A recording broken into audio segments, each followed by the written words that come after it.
Now, it's unbelievable. It began with birdsong and pine needles underfoot, the kind of quiet that usually promises peace. But something about the silence this morning felt too complete.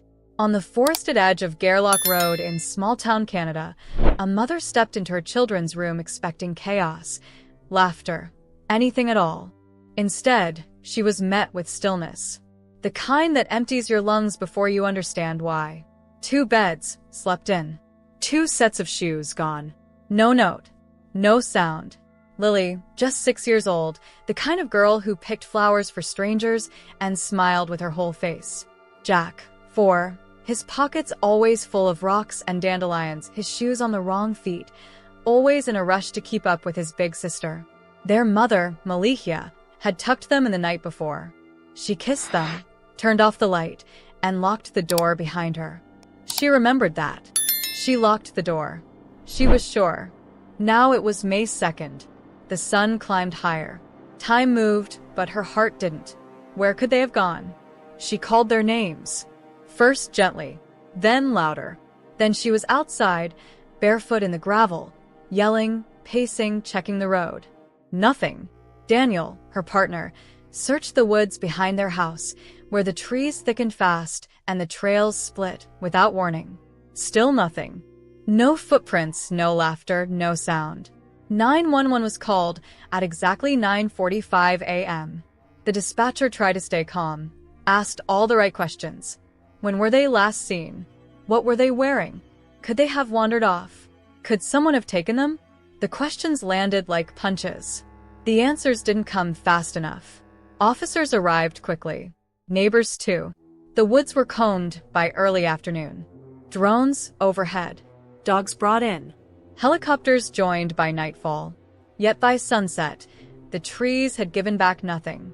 And still, the door had been locked from the inside. The little house on Gairloch Road became a crime scene. Tape went up. Questions grew darker. Was this a kidnapping? A runaway? Something worse? But how could 2 kids vanish so completely, without a scream, without a trace? By the next morning, the story was everywhere. News anchors said their names with solemn voices. Photos of Lilly and Jack, her in a purple hoodie, him in his red jacket, flashed on every screen. The town of Thorburn turned into a search grid. Volunteers wore high-vis vests and carried hope in tired arms. Search and rescue worked 12-hour shifts, pressing deeper into the forest. But the woods stayed quiet. Malihia's voice cracked as she begged on camera. If someone took them, bring them home. No questions. Please, just bring them home. Her eyes had stopped blinking. Her voice trembled, but she never cried. Not then. She saved her tears for when no one was looking. Jack's favorite toy, a stuffed fox named Theo, still sat on his pillow.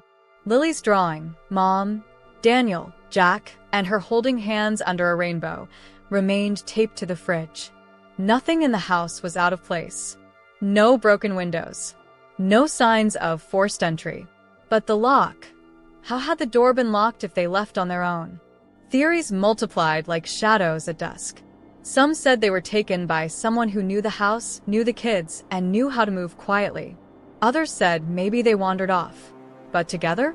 So far? Without shoes? RCMP investigators ruled nothing out. The reward money grew. The maps got marked. The timeline got tighter. On May 3rd, something shifted. Surveillance footage surfaced, recorded on May 1st, not the 2nd. 2 tiny figures walking down a road, hand in hand. A girl in purple. A boy with mismatched shoes. The timestamp said 5:37 p.m. That was the day before they were reported missing. So now the question became, why did no one notice they were gone until the next morning? Had they come back? Was this a glitch in the camera? Or something worse? Had they gone missing even earlier than believed? Speculation burned through social media. Some pointed fingers. Others defended the family. But one thing no one could answer. Where were Lily and Jack now? The search intensified. By day 5, police had drained ponds, swept cabins, questioned locals. Over 500 tips were logged. Still, no confirmed sightings. No demands for ransom. No bodies. Just the two of them still missing. And then, late on a rainy Wednesday night, the phone rang. The voice on the line didn't say much. Just enough to stop Malikia's heart cold. They're not gone, but they're not in Nova Scotia anymore. If you believe every child deserves to be found, hit subscribe, then stay. By sunrise, the mood had shifted. The woods weren't just a search zone anymore. They were a wall. Days had passed. Hope thinned. Yet every morning, boots still hit the ground. Dogs still sniffed the air. Drones buzzed overhead like restless hornets, searching for heat, for footprints, for something, anything, that would make the maps make sense again. Our CMP officers weren't giving up, but you could see it in their walk. The urgency was turning into routine. Helicopters circled less. The grid searches slowed. The media spotlight shifted sideways. Still, the community pushed back. They formed human chains. They searched in shifts. They brought hot food to volunteers and carried laminated flyers with sun-faded faces of two missing children, Lilly and Jack. Everyone remembered their names. Malikia's voice echoed through radio interviews and town meetings. She wasn't asking anymore. She was demanding. Her babies were out there. Somewhere. She didn't care if someone was hiding them or if they were lost in the trees. She wanted action. More dogs. More people. More pressure. She needed someone to keep looking. Then came the gut punch. On the morning of May 9th, our CMP announced a scale back. Not a shutdown, but a reallocation. A rewording. Focus was shifting, they said. Fewer boots. More strategy. Less presence on the ground. Resources had to stretch further. The forest, after all, had already been combed. The news didn't sit well. Not with anyone still walking those trails with flashlights and heartache. Not with Malikia. And certainly not with those who still believed Lilly and Jack were out there. Alive. Waiting. Then a flicker. Surveillance footage, new to the public, but recorded the day before their disappearance, showed the siblings outside a corner store. Not running. Not screaming. Walking. Lilly holding Jack's hand. She paused to fix his hood. He tugged his sleeves down. The timestamp was 5:37 p.m. on May 1st, 24 hours before they were reported missing. The footage was blurry, but unmistakable. Her purple hoodie, his red coat, the way he walked, side to side, always a step behind her. Familiar. Real. But what did it mean? If they were seen the night before, calm, alert, why hadn't anyone noticed them gone until the next day? Had they returned home? Had they met someone? Had someone lured them back out? Questions echoed louder than answers. Investigators circled back to the timeline. They re-interviewed neighbors. One claimed to have heard voices late that night, kids giggling near the tree line. Another swore they saw headlights around 3 a.m. But nothing concrete. No new evidence. Just foggy memories and louder opinions. Then something unexpected happened. A man driving southbound on Highway 104 near the Antigonish exit, miles from where Lilly and Jack vanished, reported seeing two children walking along the shoulder. A girl, older. A boy, shorter. Dressed like they'd slept outside. He swore it. Pulled over. Turned around. But when he circled back, they were gone. Was it them? The report wasn't confirmed. Dashcam was broken. No other drivers backed it up. But the RCMP didn't dismiss it outright. They logged it. Quietly. And hope, barely alive, flickered again. In the town square, yellow ribbons were tied to trees. School children lit candles on playground benches. A mural began to form on the wall of a community center, two sets of small footprints walking into sunrise. Still, nothing solid came. The search base remained active but thinner. Tents down. Volunteers fewer. News crews packed up. The noise of urgency dulled to whispers of grief. Then came whispers of something else. Someone online, anonymous, no profile photo, claimed they saw two children crossing a ferry to New Brunswick. No photo, no timestamp, just a comment under a news article. Normally, no one would believe it. But desperation does strange things. A volunteer from Pictou printed the comment, circled the text, handed it to an officer. Maybe a joke. Maybe not. Maybe it meant something. Everything was maybe now. And somewhere inside the heartbreak, people began asking harder questions. Why were tips not being made public? Why were some updates filtered, delayed, hidden under press releases instead of headlines? Was something being protected? Or worse, ignored? Pressure mounted. Militia appeared again, this time in Halifax, outside the government offices, demanding transparency. Demanding to know what had been done with the footage, the ferry tip, the highway sighting. Her voice, louder than before. Eyes hollowed by weeks of no sleep. No children, no truth. Then came a quiet meeting. RCMP updated her privately. She emerged not hopeful, but different. She no longer looked toward the forest when she spoke. She began mentioning elsewhere. As if her heart had shifted its compass. The public didn't know what she'd heard, but something had changed. And then, just when people started to let themselves grieve instead of hope, another sighting. Cryptic. Hard to verify, but chilling. A child's voice, heard in the background of a call placed from a burner phone. The caller said nothing, just the rustle of wind, and a small voice whispering something that sounded like Jack's favorite phrase. I miss Theo. Then silence. The call bounced off towers near the Quebec border. Traced to nowhere. Logged. Unconfirmed. Unexplained. But for a town running on fumes and faith, it was enough. Because maybe, just maybe, someone out there wasn't letting go. If you can't stand injustice, subscribe now and demand answers. It began with a ripple across small YouTube channels, an unnamed man, appearing out of nowhere, claiming knowledge that sent shockwaves through the silent crisis. He said he knew where Lilly and Jack were. He said they were alive. He said they were safe. Those words echoed across the internet before anyone even knew his name. He called himself Darren Gettis. Or at least that's what he said now. A week earlier, he'd given another name, Darwood O'Grady, and by the time cameras focused, the alias had changed yet again. That shift, small on the surface, was seismic in meaning. Because if someone couldn't keep their name straight on camera, how could anyone trust their story? But here he was, perched in front of a webcam, eyes glinting with conviction. I'm 1,000% certain, he told the interviewer. They're alive. They're being hidden. They're being taken care of by First Nations people somewhere off the grid. He spoke fast, never letting the question settle. His accent was a patchwork, somewhere between Nova Scotia and nowhere land. His hands moved like he was holding the truth in them. He said he'd spoken to multiple witnesses, cross-checked stories, verified names. He used phrases like ironclad, certified, known. He dropped place names loosely, Trenton, Stellar, reservations. But he never named his sources. Not one. He refused to say who told him where the children were.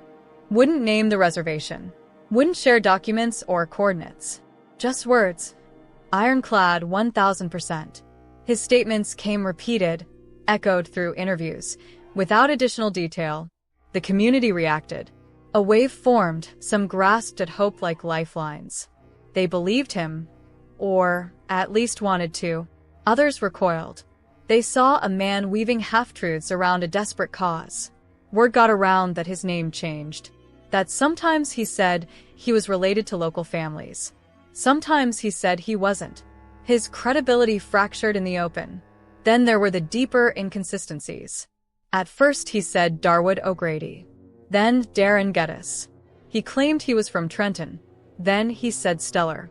He named people he supposedly knew, but when asked for proof, he offered none. He said they were on reserves, probably not Shubenacadie, but near the border. Then said maybe not Canada at all. Soon, more timelines shifted. His facts shattered under scrutiny. Through it all, he never wavered from 2 points. The kids are safe, and he knows where they are. He would only reveal more if proven wrong. If he was wrong, he said he'd expose who told him. But proof of wrongness was buried. No evidence, no photos, no phone numbers. Just fiery insistence. Online skeptics started calling him names: hoaxer, liar, attention seeker. They deconstructed every statement. His claim to know both the children's whereabouts and future well-being living among indigenous communities, was labeled cruel speculation or hopeful fantasy. Sounds like someone with a big mouth and a camera, one comment said. But community defenders said might as well be truth. What if he was right? At a local support group meeting, held in a church basement, a handful of volunteers watched his interview on a laptop. They passed tissues instead of updates, because when his words hit them, pain and hope blurred into one. They wondered, how close were they to believing him? And were they ready to lose it all if he disappeared into the background again? Within days, he ramped up, climbed on more channels, said he cross-checked with other witnesses. He said he heard whispering voices telling him, confirming him. In one interview, he paused, not for tears, but to draw out dramatic effect. They know everything start to finish, he said. If I turn out wrong, I'll tell you everything. The source, the proof. But I won't be wrong. In that moment, something shifted. It wasn't just another comment on a news feed. People began to lean in. He became a figure of controversy, but also of magnetism. The story stretched beyond missing kids. It was now about the power of belief, the pull of mystery, the hunger for closure.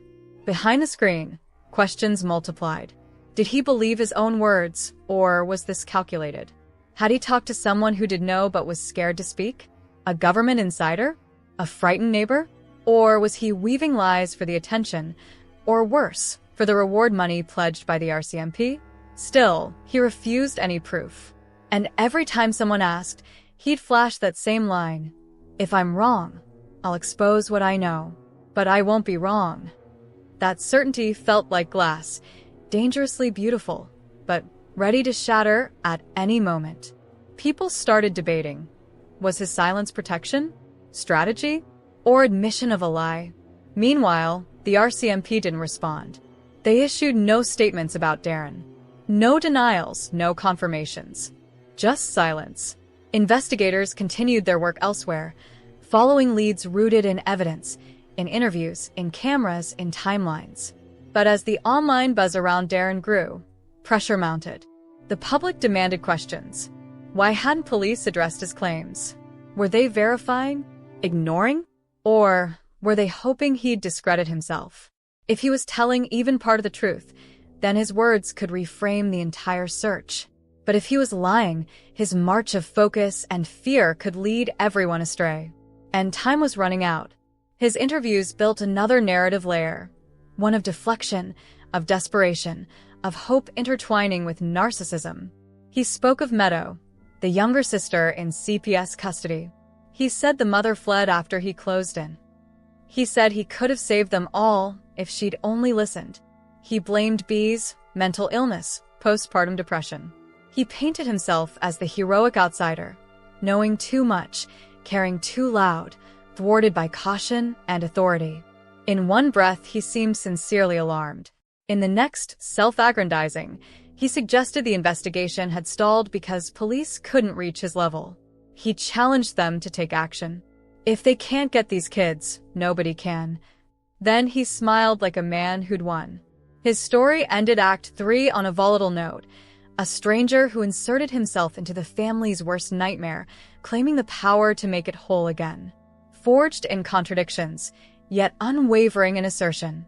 Now the world was split. Was he the voice of truth, or the echo of something darker? When someone with nothing to prove speaks with total certainty, what is the cost of belief? And when doubt presses hard against the faith of a community on its knees, what happens if they turn away?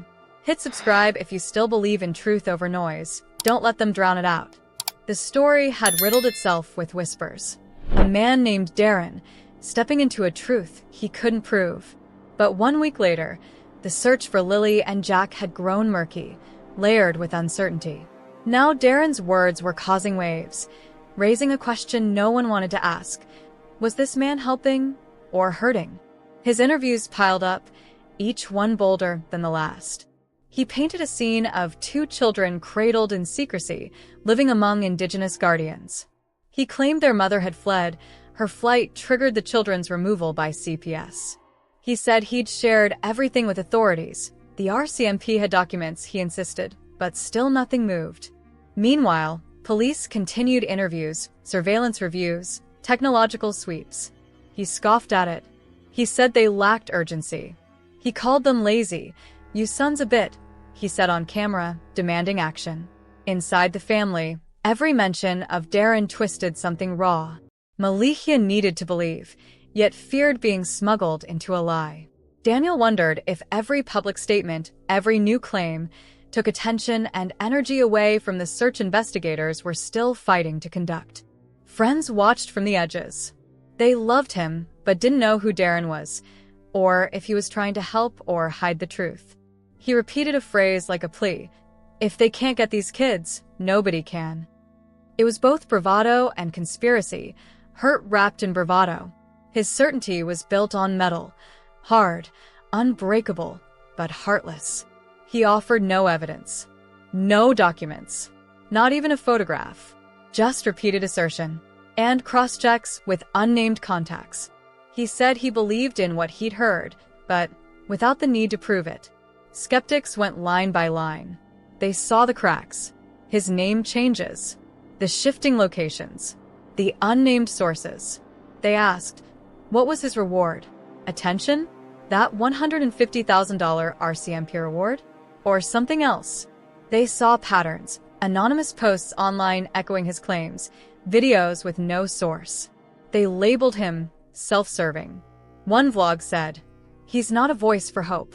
He's a megaphone for himself." Supporters said skeptics were cruel. What else were they supposed to cling to? If the police had nothing else, and this stranger might, but if he didn't, his lies could kill hope altogether. His motivations became a public guessing game. Hero or huckster, ally or adversary. The public demand shifted. People wanted accountability from Darren and from authorities. At the same time, questions of mental health began to swirl around his interviews. He mentioned postpartum depression in context of Lily's mother. He talked about stress, isolation, guilt. He said the mother was broken, that her actions sprang from fear more than malice. Some experts caution against diagnosing anyone they haven't met. Still, the topic followed in courtrooms and comment threads. What if Darren was profiting from trauma? What if the mother's mental health was a bargaining chip in his narrative? Meanwhile, Meadows' situation grew more complicated. CPS had taken custody. Darren said her mother had fled with her before being stopped, after Darren reportedly closed in. He said Meadow was traumatized, afraid to speak, living somewhere safe but shaky. There was still no evidence to back that. Just his words layered over the silence. The RCMP remained quiet. Closed mouths. No official statement on Darren's claims. He'd said he handed them documents, maps, messages, names. Yet no arrests. No search parties sent. No follow-ups. Many wondered if the investigation had hit a wall, or if they were delicately sifting through sensitive intelligence. But lockdowns, etc. still happened.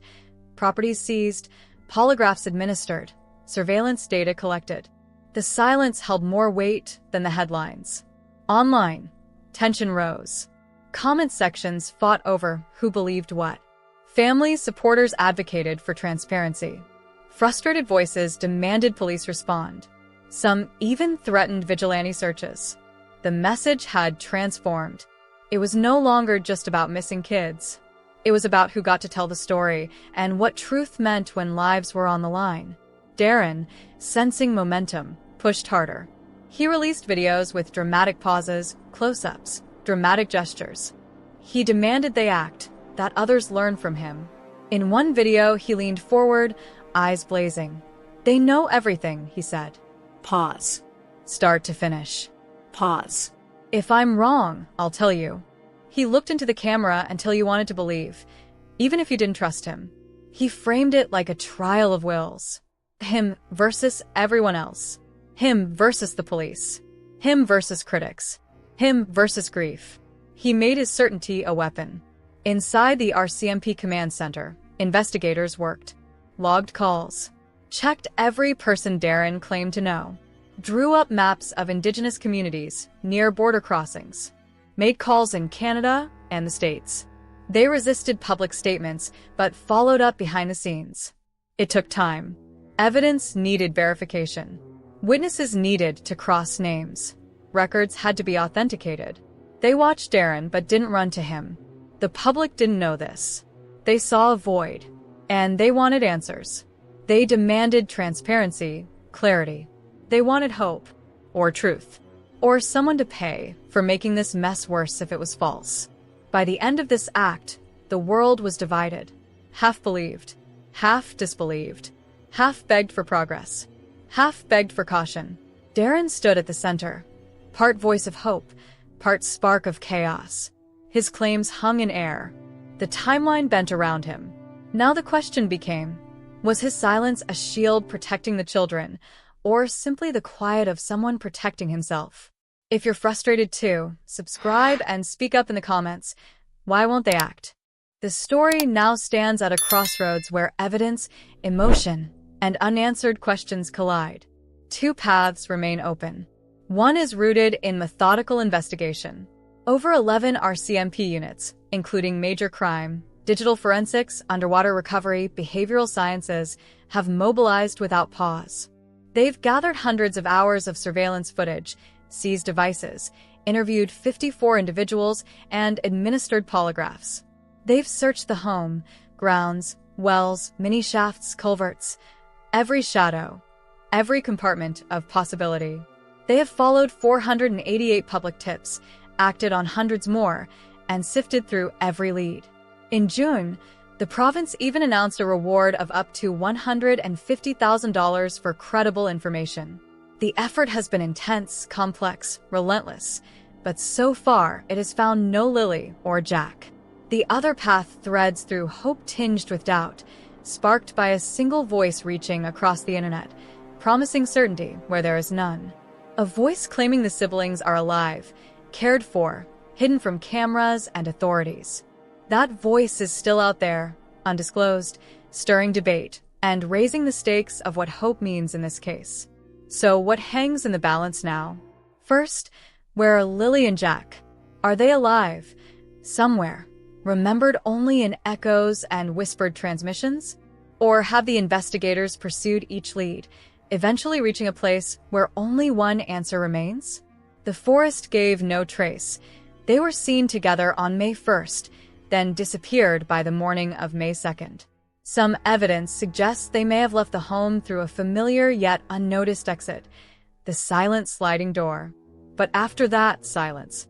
Second, where is Meadow, the youngest sister? Taken into CPS custody when her mother fled amid fear and rumor, Meadow remains unseen in public. What is her condition? Who is protecting her? Will she ever speak? Third, what happens to public trust when facts and belief collide?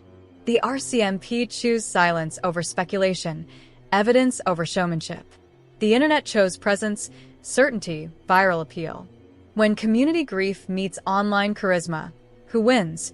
When truth itself is the casualty. Fourth, what will investigators do next? Time persists. Efforts persist. People persist. New followers review footage again. Volunteers continue private searches. Police remain active. But as casualties mount, years lost, childhood lost, innocence stolen, will resolve be enough? The world has watched a tragedy, then looked away. The town tied yellow ribbons on trees, lit candles, hoped. The province set rewards. Tens of specialized units scoured camera footage and muddy footprints. Thousands of hours ticked away, watching, waiting, tracking, looking for something, anything. Now comes the reckoning. Lilly and Jack's story is not over. Every unanswered question is a lever, pulling on authority, media, viewers. And what matters now is action. Watching not just for news, but for justice. Watching for closure, for truth, whichever path it takes. Thank you for following Lilly and Jack's story to the end. If this case moved you, hit like and subscribe. We have more stories that deserve to be heard. Share your thoughts, your feelings, and your final theory in the comments. Why won't you subscribe? Be honest, do you believe they'll come home, and who do you trust? Your voice matters.